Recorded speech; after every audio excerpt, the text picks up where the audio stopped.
trash slugs in space. That would have been a better name. Trash slugs in space. It would have been accurate. You would have probably lost some of the Magic Maze association, but trash slugs in space. Hi, I'm Alex Radcliffe from Board Game Co. and today I'm reviewing Trash Slugs in Space, Magic Maze on Mars. Today I'm reviewing Magic Maze on Mars from Sit Down Games. This is another game in the Magic Maze line of games. They have the original Magic Maze, which I've played. They have Magic Maze for Kids, which I have not played. And they have Magic Maze on Mars, which I hopefully have played, or this is going to be a very awkward review. Magic Maze on Mars is a cooperative game of trying to ensure you have your bases covered, that you're working together, that you know what you're supposed to do, but ideally doing all of that without communicating, which is usually the trick of things. You see, the goal of the game, the ultimate goal of the game, is to basically find these various colonies over here, and then once you find all the colonies, which will vary based on the scenario you're up to, you will then have the colonists will suddenly land down on the rocket platform. That makes no sense to you at all because the rocket platform is not on the table yet, and then from there you have to get the colonists to the colonies. That's the game. Well, how do you actually do any of that? You see, this is particularly troubling because you have a timer that's starting to run as you go. You cannot talk to each other, and you have a tile on the board over here which doesn't have the colonies, doesn't have the rocket zone, doesn't have any of the things you need, and so you have to start doing things, which is where you have these little action tiles in front of you that tell you which actions you can take and which actions you can take, and the more players you have, it breaks it down into a variety of different actions, so you all have a variable number of actions depending on the player count that you're playing at. So for instance, right now, this player, and everything I do now is significantly easier because I'm very good at knowing what I want. It's knowing what they want that's the problem. But I'll go ahead and generate a blue resource on the spot because I can generate blue resources. This player will go ahead and have to move that blue resource along the yellow pathway because they move resources along yellow pathways. I can't move it along that pathway. There's a yellow pathway and a brown pathway. They have control of both. So they're going to go ahead and move this over here. But then I can open up doors on blue pathways. So now that the blue resource is at a blue door, we're going to take that off. We're going to put a new tile down on the board with the arrow facing there. And look at that! We can now generate brown resources. I can't, they can. So we're going to go ahead and generate a brown resource. This player, not me, we'll use the hands. Okay, we'll do the hand thing. So this player is generating a brown resource. This player is trying to figure out where the brown resource should go. We need to get to the door, so I'll move it along this pathway.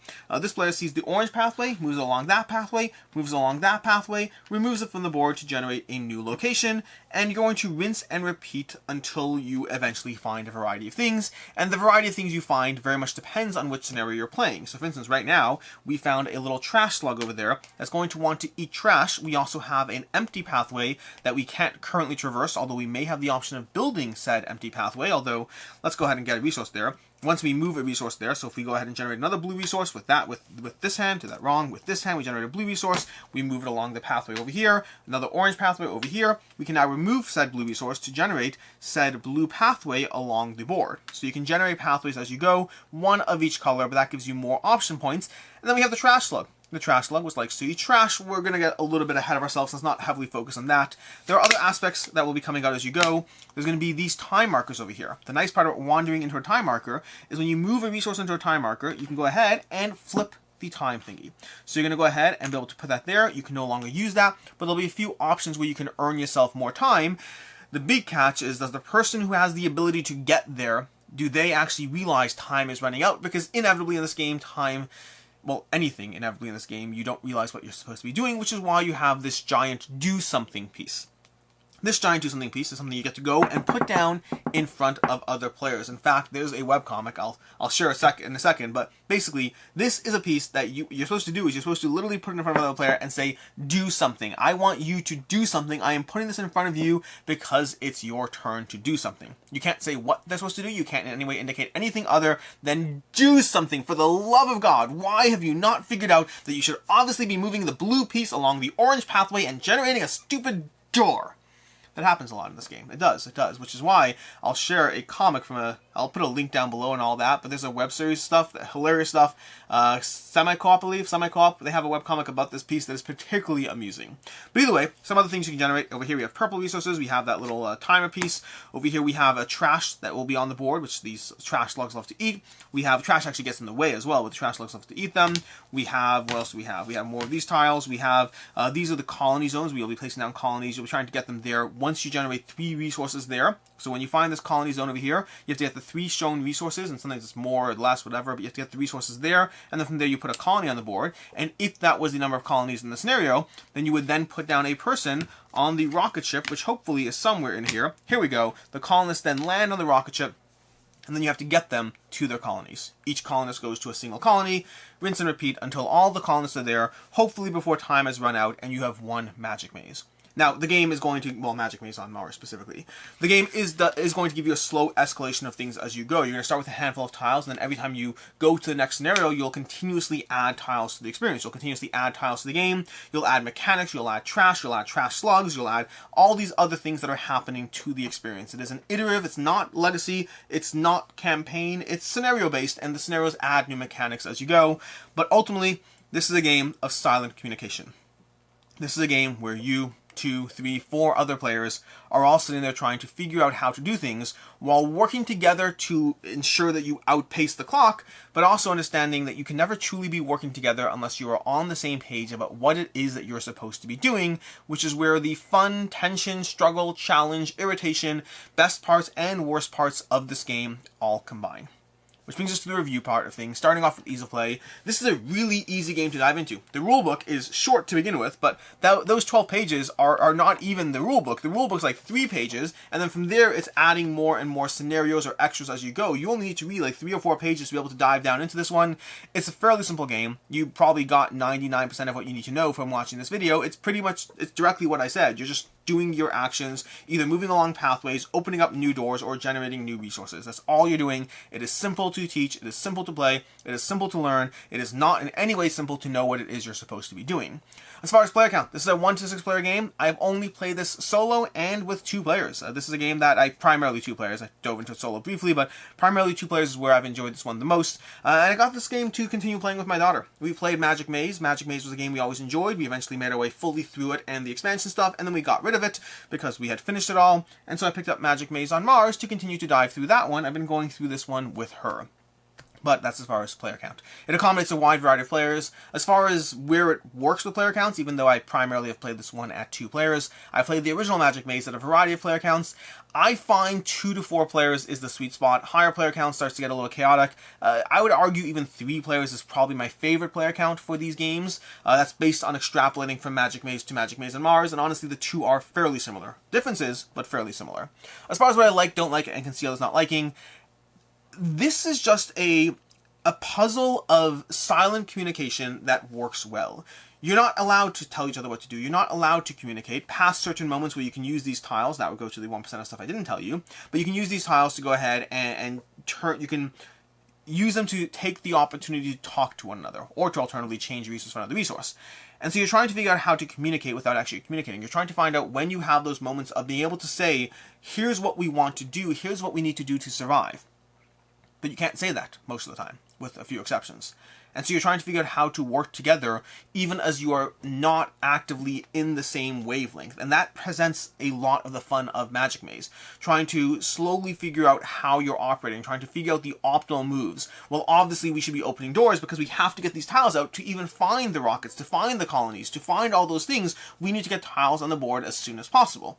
Maybe that's the first thing in your mind, but maybe the first thing in their mind is getting rid of those darn trash slugs and moving them out of the way. There's all these different options on the table as far as how you might want to proceed, and being on the same wavelength is important because you have to work together. When I move this piece along a pathway, you have to continue moving it the way I want you to, or otherwise we're going to start getting into this weird clash where you're like, and I'm like, back and forth, just rapidly shoving a piece down in front of each other's faces because you think it's your turn to figure it out. And these pieces clog the pathway, which leads to an interesting puzzle as you have to figure out how to actually not get in each other's way. You have to use the pieces to your advantage without actually having anything blocking each other at the same time. This is a fun struggle of tension, of silent communication, and the escalation of the scenarios adds to that. The escalation that you have in Magic Maze on Mars, where every scenario continues to slowly add more concepts to the game, more aspects to be mindful of, more things to be throwing into your giant mix of tiles, that only adds to the experience. It makes the game iterative. It makes the game give you more things as you get better. As you slowly start to be on the same page, because you've figured out how to move things around the board, the game throws something else your way. The game throws a new mechanic, a new concept, a new something in the way that suddenly sits there and says, I know you just figured out how to communicate. I know you just figured out how to get along. And here's a new thing you're going to have to figure it out. And it breaks all that up, all those assignments up by player counts. So you can dive into this at any number of player counts with different assignments, different configurations of what you're able to do. And it works well at this variety of player counts because the more players you have, the more things you could be doing at once, but the more fractured you are in the communication. So it tends to balance fairly well as far as the way you have 2, 3, 4 players diving into the same game and enjoying the same experience while having the same level of irritation with one another. It's a fun, simple, easy game of silent communication, of tension, of madness, of chaos, and there's also things I don't like about it, starting off with the fact that, comparing this to Magic Maze for a second, and not that much throughout this video, but I find this one is less streamlined than Magic Maze. It feels like the game works in the same way the Magic Maze worked, and both of them give you that sense of silent communication, both of them give you different mechanics around how it actually implements, and I don't have a firm degree or answer why, but I feel this one feels less obvious or streamlined as Magic Maze does, while also offering an interesting puzzle as far as the way more things can be clogged and get in each other's ways and make the challenge harder, thus adding more tension to the experience. It both adds aspects and mechanics that I like to the genre, to the game system, while also just feeling a little fiddlier. I don't have a firm narrow down as to why, but it just feels a little fiddlier than Magic Maze did. As far as what I can see others not liking, as a starting baseline, if you don't enjoy games of silent communication, games where you cannot say things, but you have to be on the same team, this is very much going to be one of the worst games in that genre. If you don't like games like Hanabi, like The Mind, like Magic Maze, then you're not going to like Magic Maze on Mars. This has silent communication, this has tension, this has being frustrated with one another. This has arguably better and worse setups depending on the way the tiles come out, the luck of things that may come out in a certain order, preference, situation, and the way you'll have to get that to that, and the way this tile is connected to these 3 doors, and how quickly you can make everything work out, and the timer is constantly running out, and someone is slamming this piece down on the table in front of you. There is a degree of tension that both is why I like the game and also why it might not be a game for you. It has those aspects in spades. The tension, the silent communication, the teamwork, the frustration, the expectations, and the strong sense that you might feel another player let you down, that you had the mission in control, you knew what you were doing, and they just couldn't figure it out. Which should be fine if you look at it as playing a game, but if you look at it as actually letting you down, this might be a little bit more stressful than you're interested in for your relationship, whether it's, partners or friends or kids, whatever it is you're doing. This is a game where the goal is to have fun. And if you're going to find yourself frustrated with the other player, or alternatively the other player is going to find themselves frustrated with you, that's not something that you're going to enjoy. Or not something they're going to enjoy. One of the two of you. As far as final thoughts on Magic Maze, I've always enjoyed Magic Maze. I talked about that already briefly here, but I always enjoyed Magic Maze. I went through the game with my daughter. I went with the game with a variety of people, but primarily I played through most of the scenarios with my daughter, eventually finishing everything, going through the maximum security expansion, having fun with the game system, and then moving on from it because I find that something about the Magic Maze system of games, I find that even though it's not a campaign, even though it's not one-shot, to a certain extent, I treat it like one-shot. I go through it, I slowly escalate, and then when you get to the end, you can keep on playing, or you could do what I did and get rid of Magic Maze and try Magic Maze on Mars, and that's where I am with Magic Maze on Mars as well now. I've gone through the game, I've enjoyed the experience, I've had fun with it, but it's also a game that I personally view a bit more on the one-shot side of things. I enjoy the puzzle it presents, I enjoy the silent communication, I enjoy that process of figuring out a new system with new people and getting engaged with that system, learning how to communicate, learning its nuances, its depths, and then potentially moving on to another game system. I like Magic Maze on Mars. I'm going to give this one a 3.5 out of 5. I enjoy it, I like it, but I view it as a one-shot experimentation. One-shot meaning all the games, not a single game, but all the game systems, going through each scenario, learning the nuances of them, figuring it out, and then moving on to the next thing. As far as other game recommendations, Magic Maze is going to be the starting point. I highly recommend Magic Maze. If you like Magic Maze on Mars, Magic Maze is arguably better for me, although they're very close. I think Magic Maze is a little cleaner, but Magic Maze on Mars I think is a little more complicated in ways that are better and worse. And then if you like these systems, Escape the Curse of the Temple from Queen Games is going to be another real-time escape-style game with a very different approach, one in which you can communicate, but the nature of the ever-ticking clock makes it so that most of the communication comes down to rapidly yelling and hoping people understand what you said, even though you didn't actually say it and you only kind of vaguely touched upon half aspects of it, but they should have figured it out because you should have been on the same page, so honestly you probably may as well not be not talking. Yeah, Escape the Curse of the Temple is another recommendation I'll give. Until next time, I'm Alex Radcliffe from Board Game Co. I hope you enjoyed this video, I hope you found it helpful, and as always, have a good one.